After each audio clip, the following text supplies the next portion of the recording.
What happens when a music legend sits down for what should be a celebration of her incredible career, only to face disrespect and condescension from a host who thinks he knows better? It only took one comment, one breathtaking moment of arrogance, to send Chaka Khan walking off the set, leaving Stephen Colbert alone with his microphone and a studio full of shocked audience members. This is the story of how a simple interview became one of the most explosive moments in late-night television history.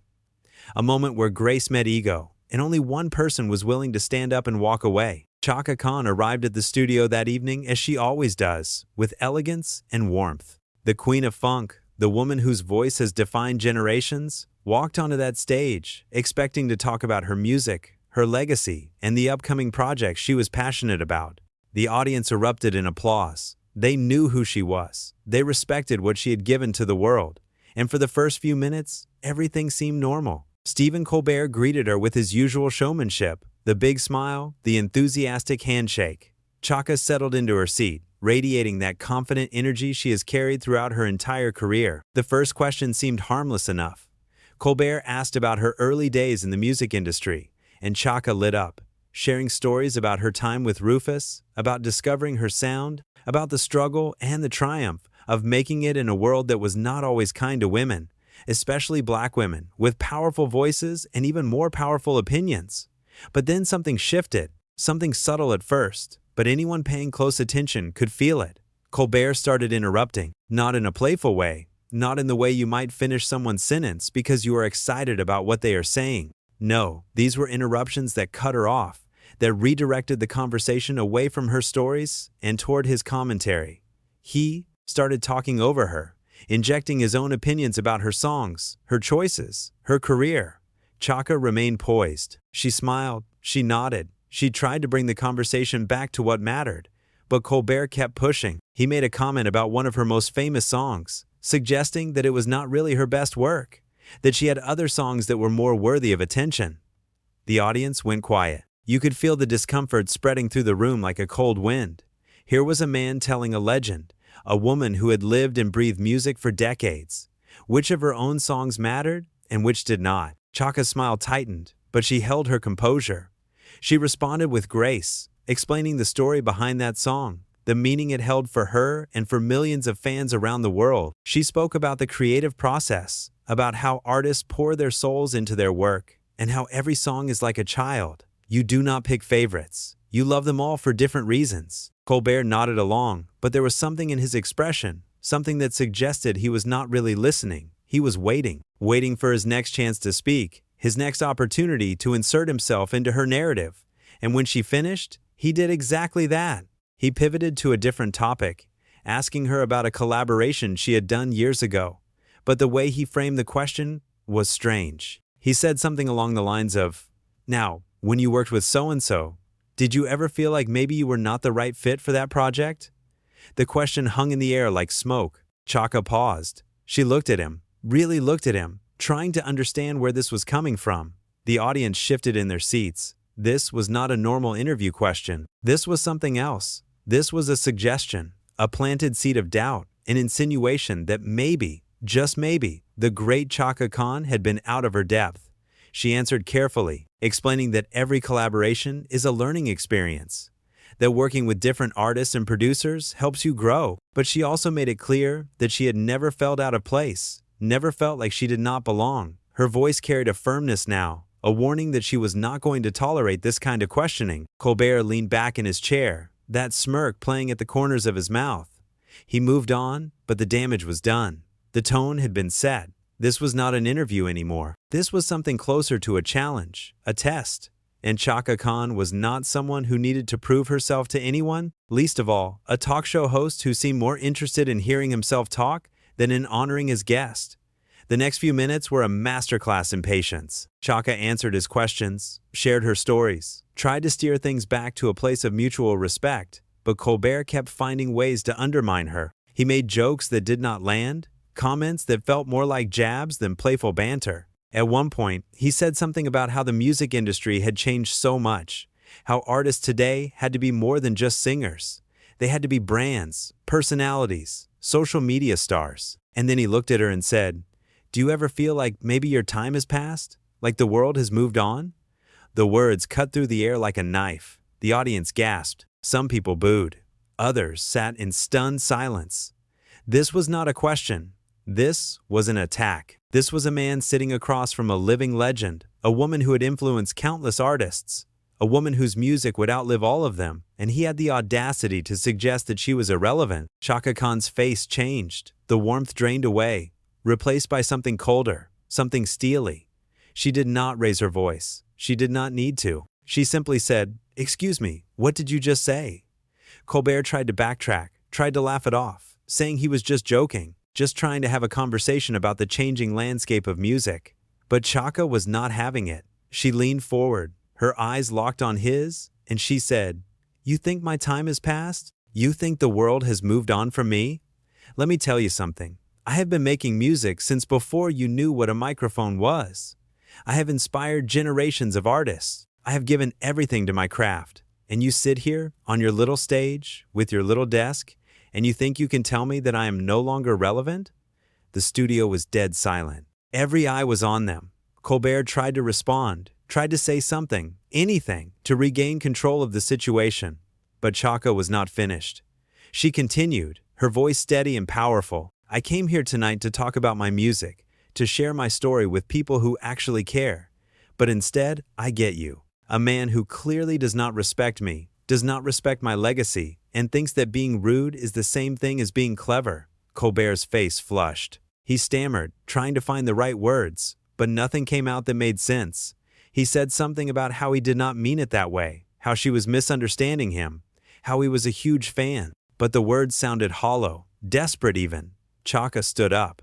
The movement was so sudden, so decisive, that it took everyone by surprise. She removed her microphone, the small clip-on mic that had been attached to her outfit, and she placed it on the desk in front of Colbert.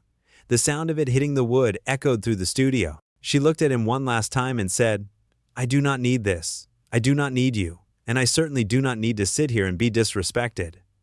And then she walked, not stormed, not ran. She walked with the same grace and dignity she had when she first stepped onto that stage.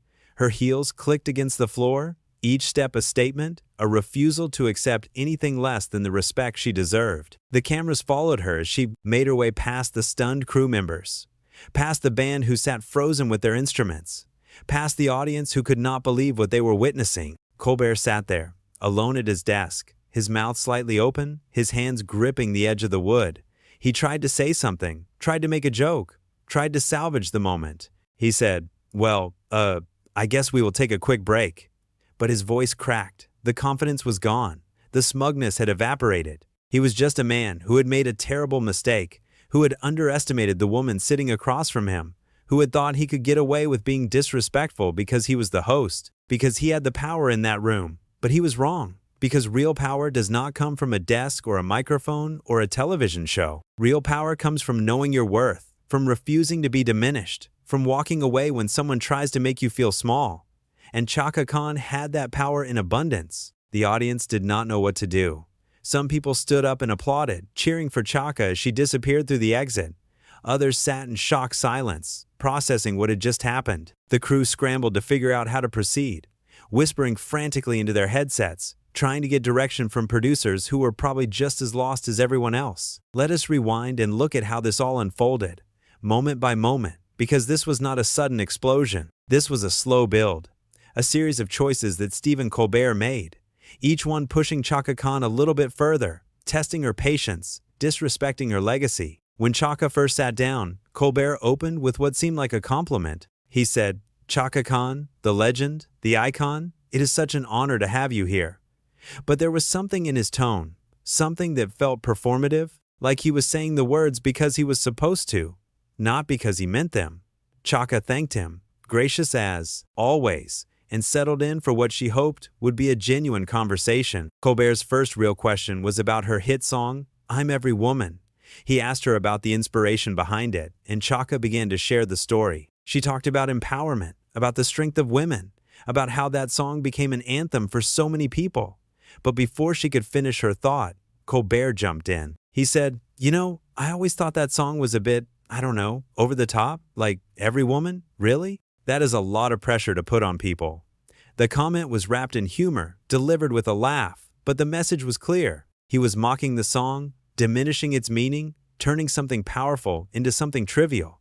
Chaka paused, her smile faltering for just a second before she responded. She said, "It is not about pressure. It is about possibility. It is about recognizing the strength and diversity within all women."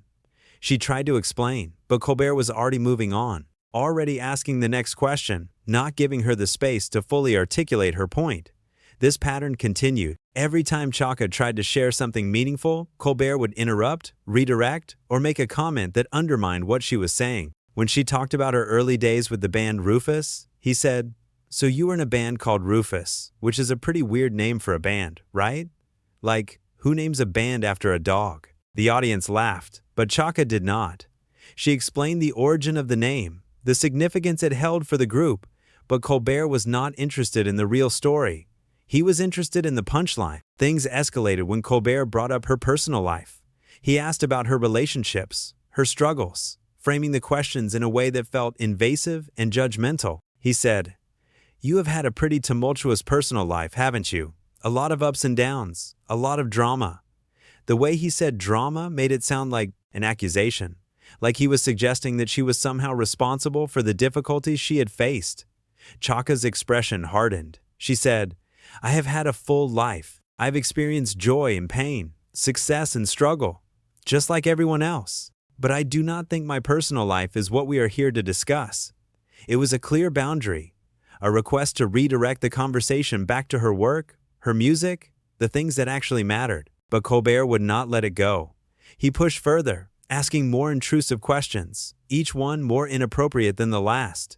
And then came the moment that broke everything. Colbert leaned back in his chair, that smirk on his face, and he said, "You know, Chaka, I have to ask, with all these young artists today, all these new voices, do you ever feel like maybe you are just, I do not know, a relic? Like a museum piece that people respect but do not really connect with anymore?" The word relic hit like a slap. The audience gasped. Even the band members looked uncomfortable. This was not edgy comedy. This was not a tough but fair question. This was cruelty disguised as curiosity. And Chaka Khan was done. She did not yell. She did not curse. She simply stood up, removed her microphone, and said what needed to be said. "I have given my entire life to music.